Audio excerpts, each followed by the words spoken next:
بسم اللہ الرحمن الرحیم۔ السلام علیکم۔ 9ویں جماعت کی اردو اور اسلامیات پنجاب بورڈ کے نوٹس PDF میں خریدنے کے لیے رابطہ کریں۔ واٹس ایپ اور موبائل نمبر 0321 2280 942۔ انشاءاللہ آج کی ویڈیو میں آپ کے سامنے 9ویں جماعت کی اردو کی نئی کتاب جو کہ Punjab curriculum and text book board نے حال ہی میں شائع کی ہے اور انشاءاللہ 2025 سے پنجاب کے اسکولوں میں پڑھائی جائے گی، اس کے 5ویں سبق یعنی کلیم اور مرزا ظاہر دار بیگ کے نثر پاروں یا عبارات کی تشریحات، سبق کے عنوان، مصنف کے نام اور خط کشیدہ الفاظ کے معانی کے ساتھ پیش کروں گا، اور یہ اس سلسلے کی 6ٹھی ویڈیو ہے یعنی 6ٹھا حصہ ہے۔ اگر آپ میری سابقہ ویڈیوز جو میں نے اس کتاب کے بارے میں بنائی ہیں مکمل طور پر دیکھنا چاہتے ہیں تو اس ویڈیو کی ڈسکرپشن میں موجود پہلی لنک کو وزٹ کریں، اور اگر آپ صرف نثر پاروں کی تشریحات کی ویڈیوز دیکھنا چاہتے ہیں تو اس ویڈیو کی ڈسکرپشن میں موجود دوسری لنک کو وزٹ کریں۔ تو آئیے ویڈیو شروع کرتے ہیں۔ سب سے پہلے تو یہ جان لیجئے کہ امتحان میں سوال کس طرح آتا ہے۔ تو میں نے سابقہ پیپر دیکھے ہیں بورڈ کے، سوال اس طرح تھا کہ درج ذیل نثر پاروں کی تشریح کیجئے، سبق کا عنوان، مصنف کا نام اور خط کشیدہ الفاظ کے معنی بھی تحریر کیجئے۔ ٹھیک ہے، تو اسی سوال کو مد نظر رکھتے ہوئے اسی سوال کے مطابق درج ذیل تشریحات بنائی گئی ہیں۔ 19واں نثر پارہ ہے، یار ہو تم بڑے خوش قسمت کہ اس وقت بھاڑ مل گیا، ذرا واللہ ہاتھ تو لگاؤ، دیکھو تو کیسے بھلس رہے ہیں، اور سوندھی سوندھی خوشبو بھی عجب ہی دل فریب ہے کہ بس بیان نہیں ہو سکتا۔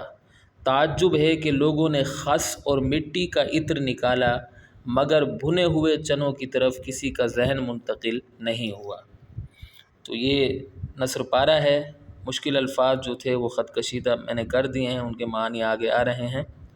تو سبق کا عنوان ہے کلیم اور مرزا ظاہر دار بیگ، مصنف کا نام ہے ڈپٹی نذیر احمد۔ خط کشیدہ الفاظ کے معنی، یار یعنی دوست، خوش قسمت خوش نصیب یا اچھی قسمت والا، بھاڑ بھٹی، واللہ واللہ معنی اللہ کی قسم، اللہ کی قسم، بھلس رہے ہیں جل رہے ہیں یا تپ رہے ہیں، سوندھی مزیدار یا فرحت بخش۔ اس کے بعد ہے دل فریب یعنی دل کو لبھانے کا عمل، تعجب، حیرت یا حیرانی۔ اس کے بعد ہے خس یعنی ایک خاص قسم کا گھاس جس سے عطر بنایا جاتا ہے، یہ بنائی جاتی ہے لکھا ہوا ہے، یہ ہوگا عطر بنایا جاتا ہے۔ ٹھیک ہے، عطر یعنی خوشبو، منتقل ایک جگہ سے دوسری جگہ جانے والا۔ تشریح، اس نثر پارے میں ڈپٹی نذیر احمد لکھتے ہیں کہ مرزا نے کلیم سے کہا کہ تم بہت اچھی قسمت والے ہو، اتنی رات گئے بھنے ہوئے چنے مل گئے، ان سے تم بآسانی اپنی بھوک کا سامان کر سکتے ہو، خدا کے لیے ہاتھ تو لگاؤ، کتنے اچھے چنے ہیں، گرم گرم ہیں، نہ صرف گرم ہیں بلکہ خوشبودار بھی ہیں، اتنی اچھی خوشبو ہے کہ میں بیان نہیں کر سکتا۔ مرزا نے مزید کہا کہ حیرت کی بات یہ ہے کہ لوگوں نے گھاس اور مٹی سے تو عطر نکال لیا مگر کسی کا ذہن اس طرف نہیں گیا کہ بھنے ہوئے چنوں کی خوشبو گھاس اور مٹی کی خوشبو سے بھی زیادہ اچھی ہوتی ہے۔ گویا مرزا صاحب چاہتے تھے کہ لوگ چھدامی کے چنوں سے خوشبو کشید کریں۔ مرزا کی کوشش تھی کہ کلیم اسے یہ نہ کہے کہ گھر سے کھانا بنوا کر لاؤ، اس لیے وہ چھدامی کے چنوں کی خوب تعریف کر رہا تھا۔ اس کی یہ تعریف زیادہ تر جھوٹ پر مبنی تھی۔ اس کی کوشش تھی کہ کلیم محض چنوں پر گزارا کر لے تاکہ اسے کھانا نہ کھلانا پڑے۔ بالآخر وہ اس کوشش میں کامیاب ہو گیا۔ 20واں نثر پارہ ہے، کوئی فن ہو کمال بھی کیا چیز ہے، دیکھیے تو اتنی رات گئی ہے مگر چھدامی کی دکان پر بھیڑ لگی ہوئی ہے۔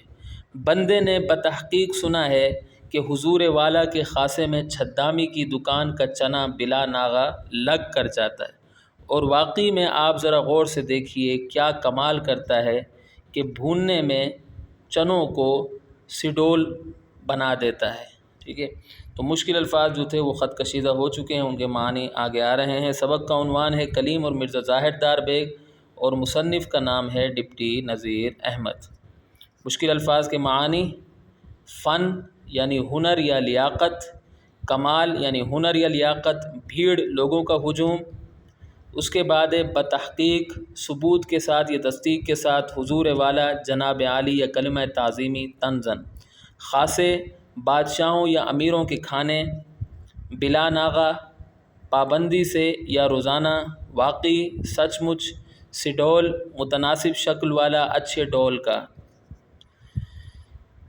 تشریح: اس نثر پارے میں ڈپٹی نذیر احمد لکھتے ہیں کہ مرزا نے کلیم سے کہا کہ چھدامی چنے بنانے میں خاصی مہارت رکھتا ہے، وہ اس فن میں طاق ہے، یہی وجہ ہے کہ اتنی رات گئے اس کے ہاں لوگوں کا ہجوم لگا ہوا ہے، لوگ اس کے ہاتھ کے بنے ہوئے چنوں سے لطف اندوز ہو رہے ہیں۔ مرزا مزید جھوٹ بولتے ہوئے کہتا ہے کہ چھدامی کے چنے اتنے مشہور ہیں کہ بادشاہ سلامت کا کھانا ان کے بغیر ادھورا ہوتا ہے، امیر لوگ پابندی سے چھدامی کی دکان کے چنے کھاتے ہیں، ان کا کھانا بھی ان چنوں کے بغیر مکمل نہیں ہوتا۔ اچھا، پھر ہے مرزا کلیم کو چنے کھانے کی طرف مائل کرنے کی کوشش کرتے ہوئے کہتا ہے کہ اگر آپ ان چنوں کو غور سے دیکھیں گے تو حیران رہ جائیں گے، چھدامی جب چنوں کو بھونتا ہے تو یہ مزید خوبصورت ہو جاتے ہیں، وجہ یہ ہے کہ اسے چنے بنانے میں خاص مہارت حاصل ہے، اس جیسا ماہر کوئی نہیں ہے۔ مرزا کی کوشش تھی کہ کلیم اسے یہ نہ کہے کہ گھر سے کھانا بنوا کر لاؤ، اس لیے وہ چھدامی کے چنوں کی خوب تعریف کر رہا تھا۔ اس کی یہ تعریف زیادہ تر جھوٹ پر مبنی تھی، اس کی کوشش تھی کہ کلیم محض چنوں پر گزارا کر لے تاکہ اسے کھانا نہ کھلانا پڑے، بالآخر وہ اس کوشش میں کامیاب ہو گیا۔ اس کے بعد 21واں نثر پارہ ہے: بھائی تمہیں میرے سر کی قسم سچ کہنا، ایسے خوبصورت خوش قط سڈول چنے تم نے پہلے بھی کبھی دیکھے تھے؟ دال بنانے میں اس کو یہ کمال حاصل ہے کہ کسی دانے پر خراش تک نہیں، ٹوٹنے پھوٹنے کا کیا مذکور، اور دانوں کی رنگت دیکھیے، کوئی بسنتی ہے کوئی پسٹائی، غرض دونوں رنگ خوشنما۔ یوں تو صدہا قسم کے غلے اور پھل زمین سے اگتے ہیں لیکن چنے کی لذت کوئی نہیں پاتا۔ تو خط کشیدہ الفاظ آپ دیکھ سکتے ہیں، اس کے معنی آگے آ رہے ہیں، ان کے معنی آگے آ رہے ہیں۔ سبق کا عنوان ہے کلیم اور مرزا ظاہر دار بیگ، مصنف کا نام ہے ڈپٹی نذیر احمد۔ سر کی قسم یعنی سر کا واسطہ، خوش قط اچھی اور خوبصورت بناوٹ کا، سڈول متناسب شکل والا اچھے ڈول کا، کمال ہنر یا لیاقت، خراش رگڑ یا چھلن، مذکور ذکر یا تذکرہ، بسنتی زرد رنگ کا، پستائی پستے کے رنگ کا، ٹھیک ہے، غرض یعنی القصہ یا قصہ مختصر، ٹھیک ہے، القصہ یا قصہ مختصر، ٹھیک ہے، قصہ مختصر، خوشنما اچھا دکھائی دینے والا یا خوبصورت، صدہا سینکڑوں یا بہت زیادہ، غلے اناج، لذت لطف یا مزہ۔ اس نثر پارے میں ڈپٹی نذیر احمد لکھتے ہیں کہ مرزا نے کلیم سے کہا کہ میرے سر کی قسم کھا کر بتاؤ کہ کیا تم نے اتنے خوبصورت اچھی شکل والے اور متناسب ڈول والے چنے کبھی پہلے دیکھے ہیں؟ یقیناً نہیں دیکھے ہوں گے۔ چھدامی اتنی مہارت سے دال بناتا ہے کہ کسی دانے پر چھلن کا ایک نشان بھی نہیں آتا، جب کسی دانے پر خراش تک نہیں آتی تو یہ کہاں سے ٹوٹیں گے؟ اس کی بنائی ہوئی دال کے دانوں پر نہ خراش آتی ہے نہ یہ ٹوٹتے ہیں، اس سلسلے میں چھدامی کی سلیقہ مندی کو داد دینی چاہیے۔ مرزا کلیم سے مزید کہتا ہے کہ چھدامی جب چنے کی دال بناتا ہے تو ان کا رنگ بھی بہت خوبصورت ہو جاتا ہے، گویا وہ نہ صرف خوش ذائقہ ہوتی ہے بلکہ وہ خوش رنگ بھی ہوتی ہے، ٹھیک ہے۔ اچھا، جب ایک اور غلطی، چھدامی جب چنے کی دال بناتا ہے تو ان کی جگہ آپ اس لگا دیں، یہ چھوٹی چھوٹی غلطیاں ہو جاتی ہیں، ان کی جگہ آپ کیا لکھیں گے؟ اس، ٹھیک ہے، اس کا رنگ بھی خوبصورت ہو جاتا ہے۔ امید ہے کہ آپ سمجھ گئے ہوں گے۔ گویا وہ نہ صرف خوش ذائقہ ہوتی ہے بلکہ وہ خوش رنگ بھی ہوتی ہے۔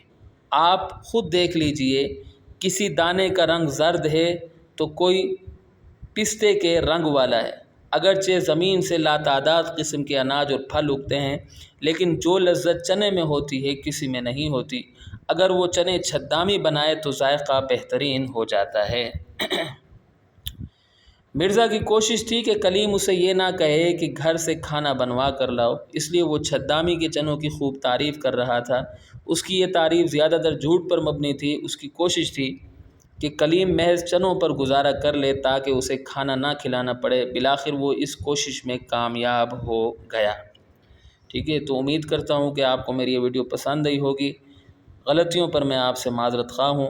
اگلی ویڈیو تک کے لیے مجھے اجازت دیں۔